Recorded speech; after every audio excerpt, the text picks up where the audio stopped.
Hi there, Wendy G. Young here with Awaken the Artist, and I want to tell you about my art journey.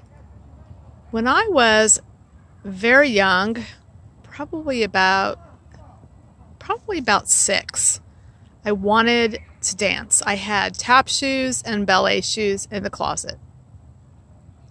And then I wanted a piano, and I wanted to learn how to play piano, and I wanted a guitar, and I wanted to learn how to play that, of course, and I wanted to sing, and I wanted to make art. I wanted to paint. I wanted lessons and all of the above. I wanted to play music, sing it, make art. And when I was about 8, I had the opportunity to have one art lesson with my friend who went weekly to art lessons. And then I was given an oil paint set, maybe when I was about 10. And then I received a guitar. And that's pretty much it. There were a lot of things going on in my childhood. I had a lot of responsibilities as a child, which prevented me from having a whole lot of fun as a child. It is what it is, you know? So I had to bury my dream of being very involved with the arts. And I went off to college and I got my computer science degree. Yep, I was a programmer for 1 whole year after I graduated. And I loved it so much that I quit. And then I got a job in sales. And I loved that so much that I quit after a year and started my own business. The business basically helped me to bring out my creative side, which I didn't know I had. I didn't really ever consider creativity at all, or what it was. Not really. And I remember one day I said to my dad, "I'm creative," like with this crazy look on my face. It was really funny. And then somewhere in my mid to late 20s, I was in a man's office who had paintings on the wall, and I told him how I liked the paintings. And he said, I painted those. And I said, "Wow, I want to paint." And he said, "You can." I said, "No, I'm not an artist." He said, "Yes, you are." I said, "No, I'm not."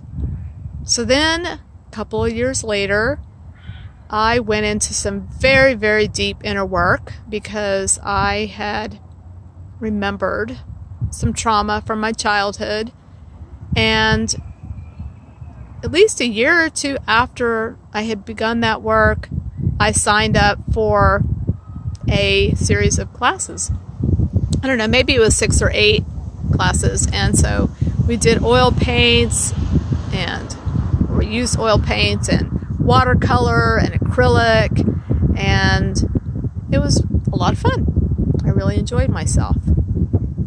And then for the next 20 years, I created art in various mediums. I used chalk and charcoal, and I painted in watercolor and acrylic.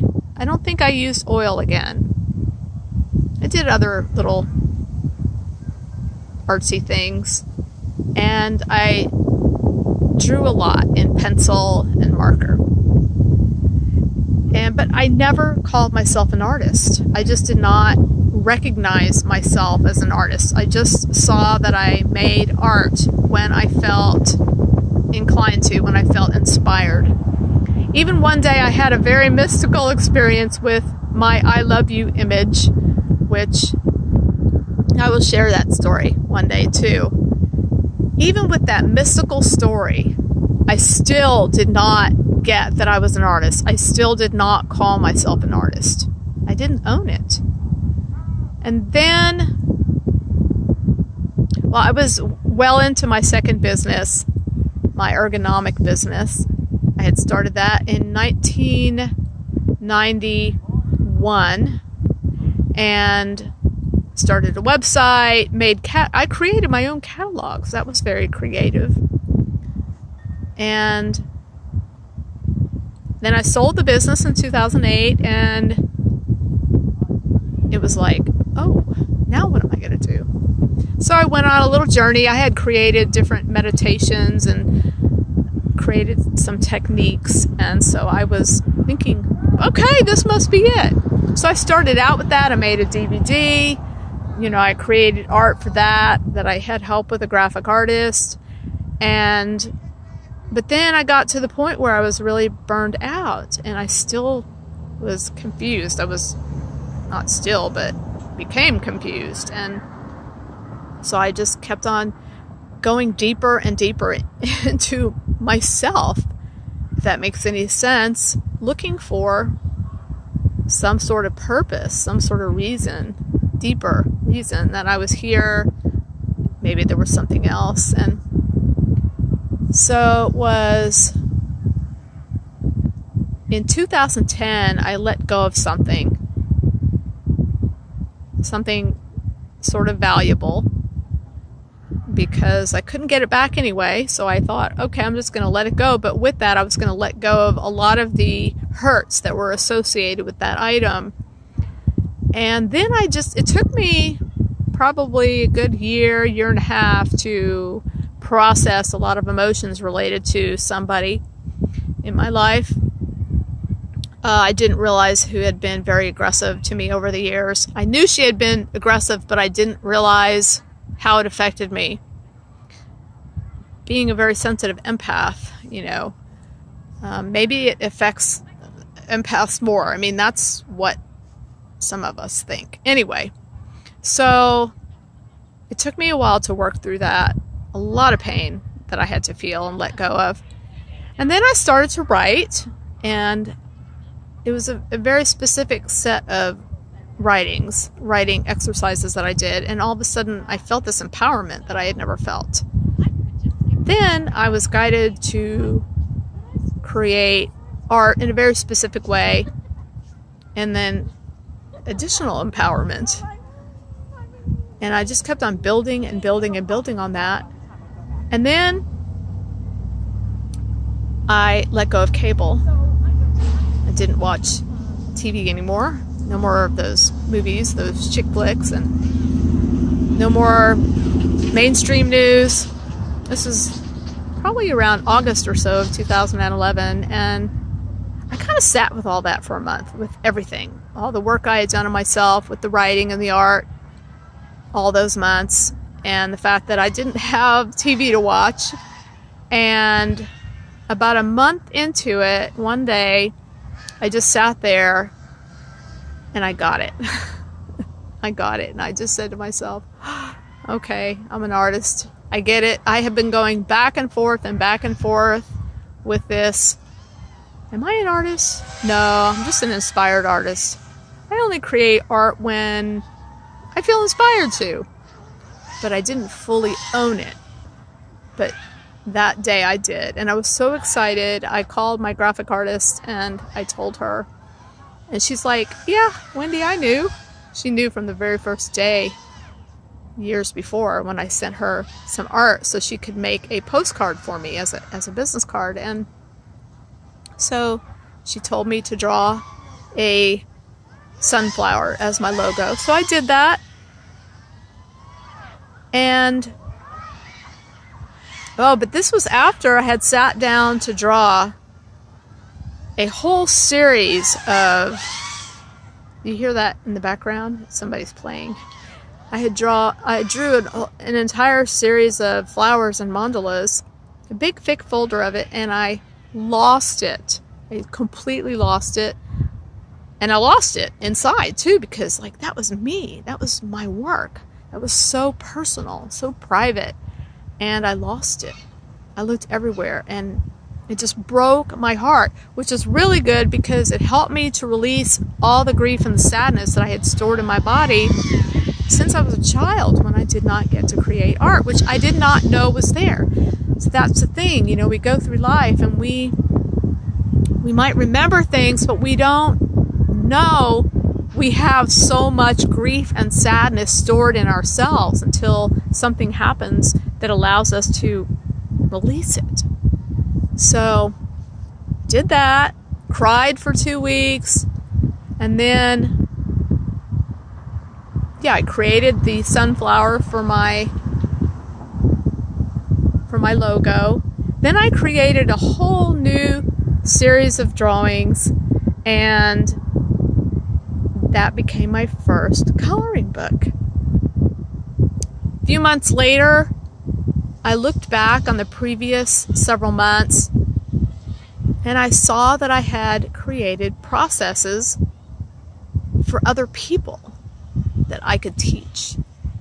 So I had walked myself through these processes, not realizing exactly what I was doing. And I also saw that I was walking myself through what I call pathways or stages. And these pathways, they can intermingle with other pathways, and we can have various threads in our life. And it makes it easier to look inside and see what's going on and process so that we can move forward. And each time I do this, either very consciously or a little bit not so conscious, something opens up inside. You know, a new kind of art will come out. I'll spend more time embodying my art by really focusing on it, or new ideas to apply to my art, or something will happen. You know, for a long time I had an issue with Photoshop. All of a sudden one day I could use it. It's like there was a block that had been released. So art helps us to release blocks so that we can create more art. And it's just such a gift. It heals us. It opens us up. It helps us to see who we really are at a deeper level. So, yeah, so I saw that I could help other people. It took me until about 2013 to begin to feel comfortable putting it out there into the world. I started to share it with people privately, had several sessions, and then I taught a group that I taught. And then that was about the time my mother had been diagnosed with dementia, and I ended up caring for her for 2 years, and I still look after her. But art has been an integral process of the whole thing. I made art for 2 or 3 months at the beginning of my mother's dementia journey because I was in deep grief over that. And so that helped me get through the first part of the journey. I did lose myself a little bit, or did forget about making art during the time I was caring for her on a regular, consistent basis, because often I was just exhausted, you know, because I did not really have any days off. I think I had maybe 2 days off in over 2 years, and a lot of stress, a lot of legal issues, and people that were challenging. And so probably in hindsight, maybe if I would have just started the art, put my marker or paintbrush in my hand, just did it, then I would have found some energy, but I didn't do it, and I can't go back and change that. So I'm doing that now. And so I found that art is such a wonderful endeavor to improve our lives, to grow, to heal, take us where we want to go, you know, to help us define what kind of art we want to make, and is it just for creative self-expression? Is it to come up with our own logo? Is it to make a coloring book, to paint, to sell it, or just to give it away, or just to decorate our house? I mean, or just to have fun, to feel good, to play. All right. Art can also help us open up to our writing abilities. I do believe I'm a better writer now. I'm still not. I'm not like a copywriter. I'm not really great at that. But so let's see.